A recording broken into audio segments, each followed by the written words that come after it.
shop. So I just wanted to give a quick update video on where I am with the Jeep.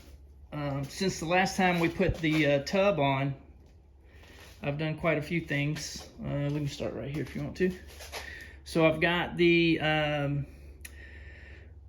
dash in, all of the gauges are in.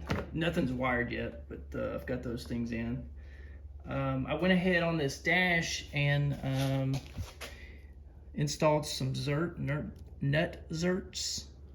That seems to work a lot better. It's a lot more sturdy there. It was quite loose. I went ahead and got the pedal assembly in, the emergency brake in, the tilt steering is in, the steering box controller or steering column controller I mounted there.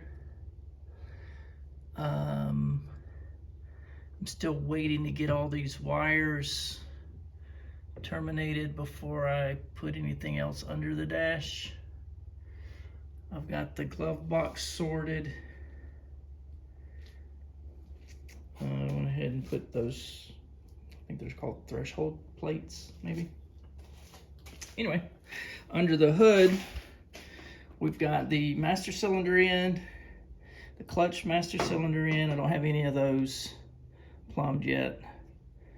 Master cylinder's plumbed. I need to tighten it down there. Let me grab this light. Hold on one second. All right, there we go. Maybe you can see a little better. So I've got the clutch master cylinder in. The wiring harness is in. It's just routed. Nothing's terminated yet. I've got the wiper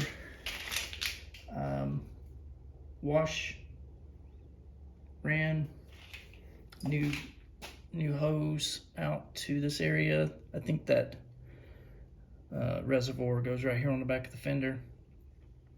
I've got the canister for the evap down there.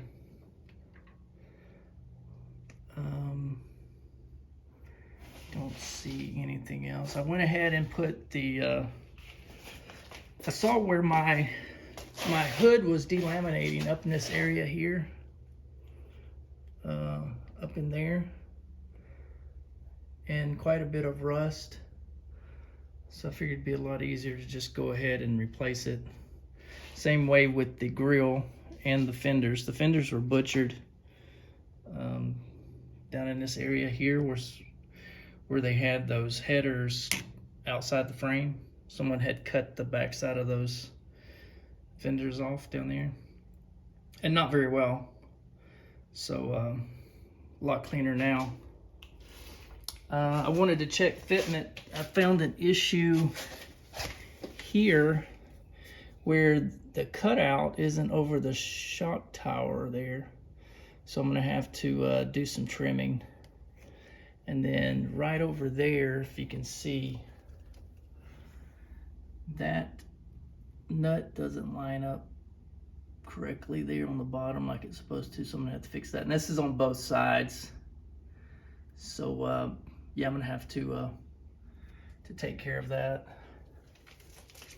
I went ahead and installed the lights on the front bumper so I can think about routing those wires. The hood, the only issue I'm seeing with the hood is right there. See that little tab? Looks like it needs to be cut off. It's scratching the firewall on both sides, so I'll trim that up. And then it's just a matter of scuffing these parts up and getting them painted. So here in the next couple of weeks, that'll happen. Let me move to the other side and I'll show you some other things I've done.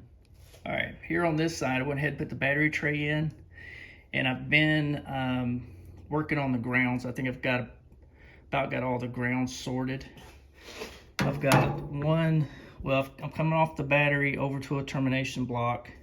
Off the termination block, I'm hitting the engine, and then I read where it's not required, but it's a good idea to ground the back side of your alternator, so I did that. And then the other post on the battery, I've got going down to the frame, and then off of that, I don't know if you can see down in there or not. Let me.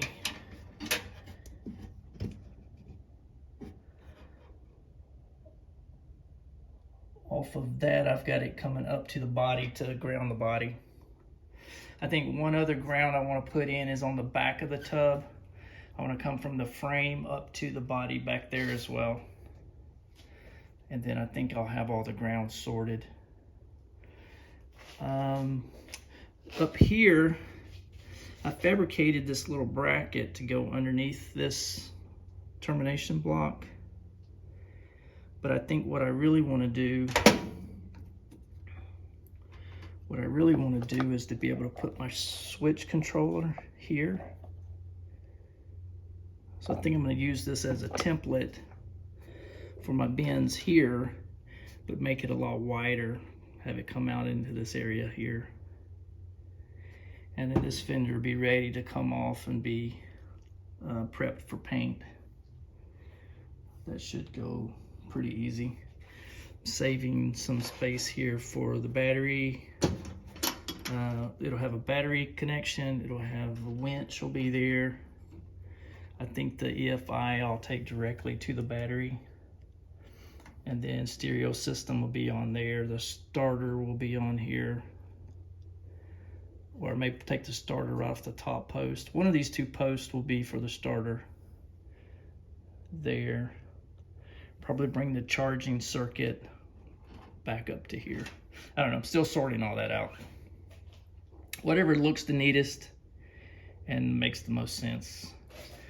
My MSD box, I think I'm gonna mount down here on the back of this fender. I don't know why I wouldn't be able to do that. There are some brackets that go from here that tie back to the firewall, so I need to look at that as well. I may eliminate one of those. We'll see how that goes. I don't think I've done anything here. I'm going to have the EFI controlling timing when I get to that point. And I do have an adjustable rotor cap. So that'll have to be installed. And when I do that, I've got to remove vacuum advance and lock out the centrifugal. So I'll be pulling that distributor anyway to do that. So I was thinking, since this block has been sitting so long, that I'll want to prime that oil, get it pushed through that engine really well. So I had ordered a priming tool, but it's on back order. So let me show you what I did. I took the old distributor out of that was in the 304, and just took it and butchered it up to, here, let me set this down, I'll show you.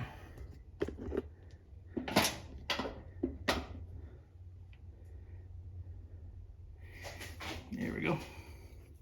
So trimmed it up.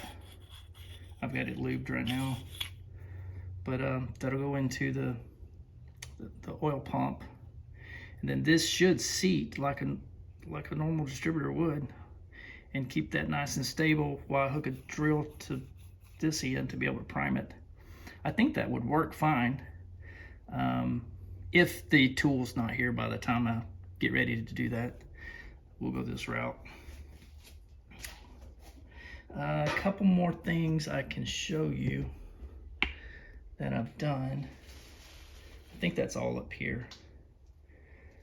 That's all I can think about anyway. I started routing the wiring harness, the EFI wires, all that is just loosely in here while I'm figuring out the neatest way to route it. But yeah, I'm working my way through all that.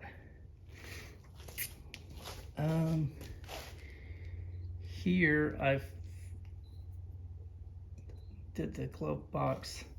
I put in a USB port here. One will be so I can plug directly into the EFI with the laptop if I need to, and the top one will be for my my stereo system. so I can hook my phone, charge the phone, but also play music through the stereo. Because I'm putting a lot of, I'm putting air conditioning in it, I won't be using, I think, 3 of those switches there, but there are, with this setup from Speed Hut, I think it is, there's a switch for trimming the light, to dim the lights. So I think I'm gonna use it, get a different type of adjustable resistor to be able to control that. But then there's something for the clock, to be able to set the clock as well. And I think there's something maybe for the tachometer to be able to capture, it'll read back what the highest rating was on that. So I'll be using those cutouts, but it won't be for what the original Jeep had it used for. So more to come on that. I don't really see anything else I've done here. Back here in the back, I've got the cable ran for the locker, as well as another wire pulled for the fuel. It's this blue one right here, right there. That's for the fuel pump. So what I'm gonna do, let me see if I can get down here where I can show you.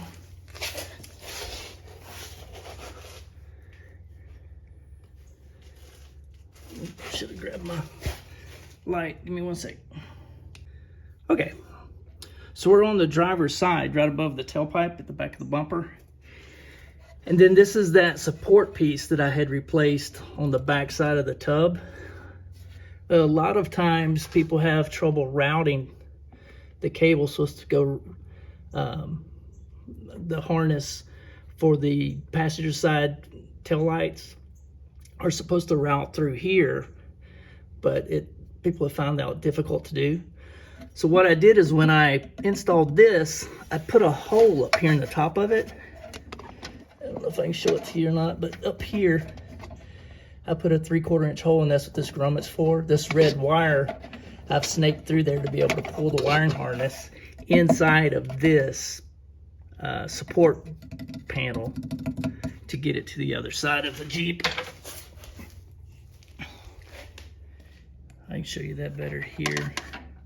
So the other side is just like this. I put a hole there, and it'll have a grommet in it, and I'll be able to pull those wires inside of this panel there, that support panel. So that's where I am with that. The only other thing I've done, and there's a lot going on at the same time, so you'll have to forgive me, and that's why I'm late getting the next video out, but someone has brought up, and I think it was Phil, thank you for that,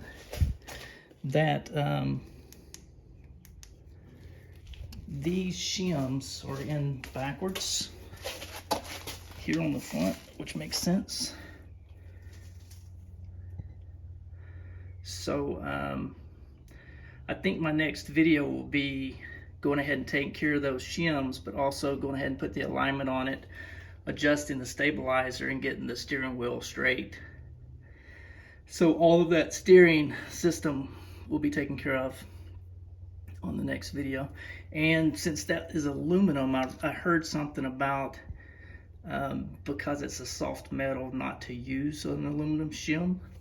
So what I did was went and got some steel shims, and I've got them painted just so I can try to keep them from rusted. But what I'll do is go ahead and replace it on the front and the back. I've got the rear ones there. So yeah, it's busy, and there's a lot of different things happening at the same time. What I'm working on now is I want to try to get the roll bar in here so that I can lay out the sport bar so that I can get the wires in the sport bar, because I kind of want to put this light controller on the sport bar. I want it up, but I want to get the wires hidden inside of the inside of that tubing. So that's where my head is right now, is to lay that out, so that I'm gonna have to drill a couple of holes in that sport bar and then a hole in a dash to be able to get the wires snaked through. And then let me walk out to the paint booth and I'll show you what I've done out there. Give me one sec. Okay guys, so what I did here is, and I'm glad I did, I drilled a hole here because I want to pull my, I want to put a dome light, actually two, up there in the center of the roll bar. I want to put two dome lights here, and I'm going to pull that wiring back to here. So I drilled that hole on both sides. When I drilled it on the passenger side over there, probably a quart, maybe 2 quarts, half gallon of water poured out of the bottom of the roll bar. I'm not sure how water got inside it, but yeah. So in addition to drilling these holes, I went ahead and put a hole in the bottom in case that scenario were to happen again. I don't know what would cause that, but things happen. And then I've got speakers that I'm going to mount to these bars here, and I went ahead on the outside towards the inside of this, so it's kind of going to be hidden, so it'll come right out of this and go over to the body. I went ahead and drilled a hole on both sides to accommodate that, and that'll be for those wake speakers that I'm gonna put there. So I think I've got this sorted. It's just a matter of getting it back in the Jeep without scratching everything up, and getting that sport bar laid out so that I can get that done. I went back and forth on whether or not I wanted to paint my fender flares, and I'm glad I did. I kind of like it a lot. So I got some adhesion promoter that I sprayed this with, and then when I sprayed the roll bar, I just sprayed these as well. So time will tell how well that works out. We'll see. But yeah, so far I like it. Anyway, that's where I am. I just wanted to give you guys a good update so you know what's going on, so the next video comes out, you're not seeing the finished Jeep and not knowing, well, what happened last time we just had a tub. So anyway, I thank you so much for watching. Appreciate all of you. God bless you, and we'll talk to you next time.